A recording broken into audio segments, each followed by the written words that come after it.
New U.S. sanctions on Russia are hitting close to home for Vladimir Putin. His own two daughters, who hold positions in state-funded research and the defense industry, are now in the crosshairs. Since the invasion started, the U.S. has sanctioned more than 140 oligarchs and family members and more than 400 Russian government officials. But Ukrainian President Vladimir Zelensky says the sanctions are not enough. Senior national correspondent Terry Moran has the latest from Ukraine. This morning, the walls are closing in on those closest to Russian President Vladimir Putin after the U.S. and the EU announced a new round of sanctions, some aimed directly at Putin's adult daughters. Together with our allies and our partners, we're going to keep raising the economic cost and ratchet up the pain for Putin. Maria and Katerina, Putin's children with his ex-wife Lyudmila Skripneva, have remained out of the public eye for most of their lives. The U.S. Treasury described their alleged roles and how they're connected to the Kremlin. Maria, 36 years old, is the leader of a state-funded genetics research program that the Kremlin allegedly gives billions of dollars to. Vladimir Putin personally oversees it, according to the Treasury. And Katerina, 35, she's a tech executive whose work supports the Russian government and defense industry, the Treasury alleges. In a rare interview about his family, Putin discussed his daughters' careers in this 2017 docuseries with film director Oliver Stone. Они не занимаются политикой, крупным бизнесом. They are not into. Они занимаются наукой, They are into science. образованием. Yeah, that's amazing. You're very lucky men. Two good children. Я ими горжусь. Yes, I'm proud of them. Katerina is also known for her acrobatic rock and roll competition. Now the women are grown with children of their own. Are you a good grandfather? Do you play with them in the garden? Очень редко, к сожалению. Very seldom. Very seldom. Very little is publicly known about Vladimir Putin's wealth, though independent investigators believe it is vast, several concluding that Putin is a billionaire. He lives like one. His opponents who hope to expose Russian corruption have released images of what is believed to be Putin's $1.4 billion home, known as Putin's Palace, and his $700 million yacht, registered under others' names. And that is why the U.S. is targeting those closest to Putin. A White House official saying they believe many of Putin's assets are hidden with family members. The U.S. and the EU are also taking new aim at the oligarchs who support Putin. On Monday, U.S. officials seized a $90 million yacht called Tango, owned by a Russian billionaire accused of having close ties to Putin. Over 600 companies have withdrawn their businesses from Russia so far, some, like Chanel, even refusing to sell products to Russians abroad unless they confirm they won't use those products in Russia. Why do we have to respect Chanel House? Enraged Russian influencers posted videos showing them cutting up their Chanel bags in protest. But for so many ordinary Russians, the effects of sanctions are devastating, especially to those who depend on Western business. We expect hundreds of thousands of people to lose their jobs because of the sanctions and Western companies withdrawing from Russia.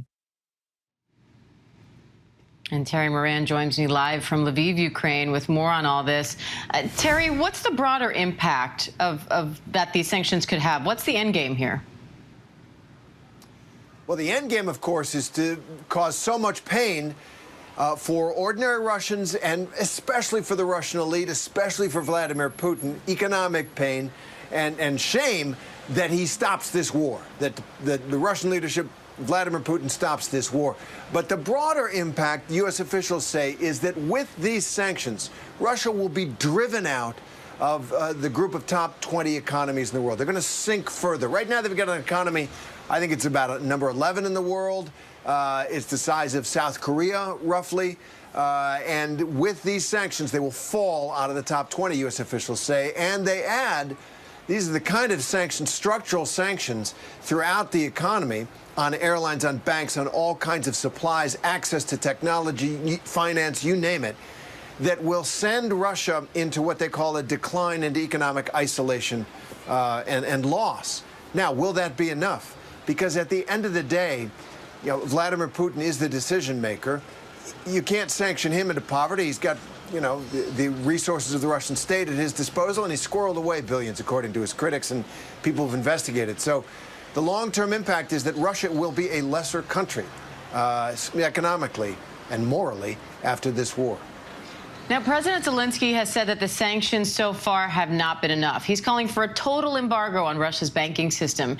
Is that on the table? It's not, Diane, and it's not because the financial leaders of all the Western nations and others as well, Secretary Yellen at the Treasury and her counterparts around the world, have decided that cutting off the Russian banking system altogether would do such damage to the international financial system and the economies of countries around the world that the crossfire would be almost suicidal, because Russia does sell billions and billions of dollars worth of energy resources, oil and gas and coal, and that taking those off the market would result in a devastating escalation in the price of fuels, and that would send all kinds of economies into a tailspin, and that isolating the Russian banks that handle those transactions would basically be the same thing. So they're saying it's just too much. Now, one of the things that President Zelensky is saying is, look, what it will really do is it will raise your energy costs briefly.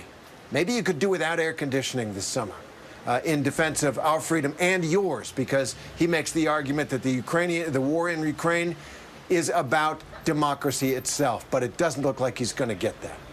All right, Terry Moran in Lviv, Ukraine. And Terry, stay with us, because we're also following developing news out of the United Nations. They're preparing a vote today on suspending Russia from the Human Rights Council in response to the atrocities in Ukraine. So I want to bring in White House correspondent Mary Alice Parks and ABC News national security and defense analyst Mick Mulroy to join this conversation with Terry as well. And Mary Alice, I'd like to start with you. U.S. Ambassador Linda Thomas-Greenfield says that they have the two-thirds majority needed to kick Russia off this council. How significant is that?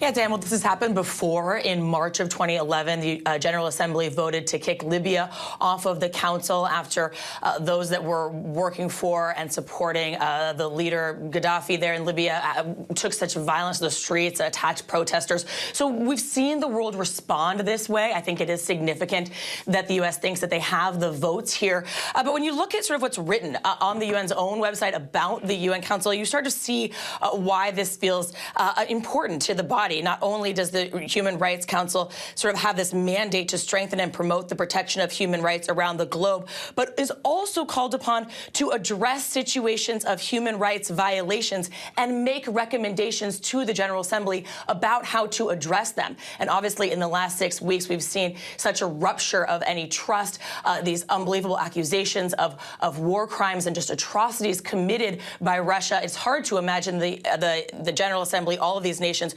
trusting Russia to make recommendations about human rights in the near future, if ever again. And Mick, President Zelensky also wants Russia suspended from the UN Security Council, but the U.S. has said pretty plainly that that won't happen. Why is that? Why is it so difficult to get Russia off the Security Council, and what other consequences could the UN impose? So, Diane, I think that was said not because I don't want them off, but because it's politically very difficult. So obviously, Russia has a veto in the Security Council. They are a permanent member. And we have to get every other member, including China, to agree as well. Not every member, but we need to get the majority necessary. So I don't think that means they're going to give up on it. I do believe that we will continue to press.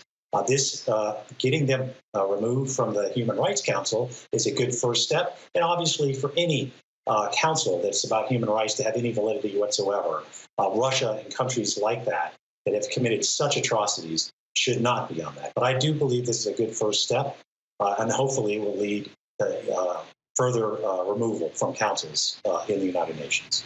So, Terry, if today's vote moves forward as expected and Russia is suspended from the Human Rights Council, what are the implications for Russia in that? Symbolically, it is a rebuke, no question. And they have already been rebuked. There have been condemnations by 140 nations, sanctions by two-thirds of the nations the nations that represent two-thirds of the world economy. And this would be another rebuke, another expression of near global proportion that what they're doing is disgraceful, outrageous, immoral, wrong, and should be stopped. As a practical matter, the UN Council on Human Rights is not that exclusive a club. I mean, there's Saudi Arabia's in there, Iran's in there, China's in there. You know, the United States has already suggested that what China's doing with the Uyghurs in Western China is a genocide. There's summary executions in all different kinds of countries. Those countries happily sit on the UN Council on Human Rights. So it's not an exclusive club because it doesn't really do that much. It issues declarations of moral condemnation. But this vote has power. This vote is isolating Russia diplomatically. It's going to be harder and harder for nations like China and like India and here in Europe like Hungary to pal around and cozy up to Vladimir Putin as the world is revolted by what his forces are doing in Ukraine. And I think that will figure into the calculation that the leaders of China and India and these other countries have to make as this war continues to grind on. And Mary Alice, overnight the Senate unanimously passed legislation to revive the World War II era Lend-Lease policy in order to quickly get more weapons and aid to Ukraine without involving American troops. How big is that move? Yeah, Diane, we've seen the administration, we've seen leaders on Capitol Hill looking for any possible mechanisms to continue to move weapons to Ukraine quickly. It's frankly most of the support they've been willing to do. You know, they haven't been willing to commit troops like we've talked about, haven't been willing to commit planes or air support, but they've been willing to try to get tanks and armors and javelins and missiles across the border. And this is a way that they can try to do it quickly. You know, in the last few weeks, we've seen the administration use other tactics kind of similar to this. They've been depleting stockpiles they already had there in Eastern Europe. They've been using money that they already set aside, basically trying to get around traditional loopholes, things that take time. You know, you can imagine that normally when the federal government is giving another country weapons, there's a lot of paperwork. There's a lot of bidding process and contracts. And this is, again, leaders on Capitol Hill looking for any way to be able to move weapons quickly across the border. All right, Mary Alice Parks, Terry Moran, Mick Mulroy, thank you. Hi, everyone. George Stephanopoulos here. Thanks for checking out the ABC News YouTube channel. If you'd like to get more videos, show highlights, and watch live event coverage, click on the right over here to subscribe to our channel. And don't forget to download the ABC News app for breaking news alerts. Thanks for watching.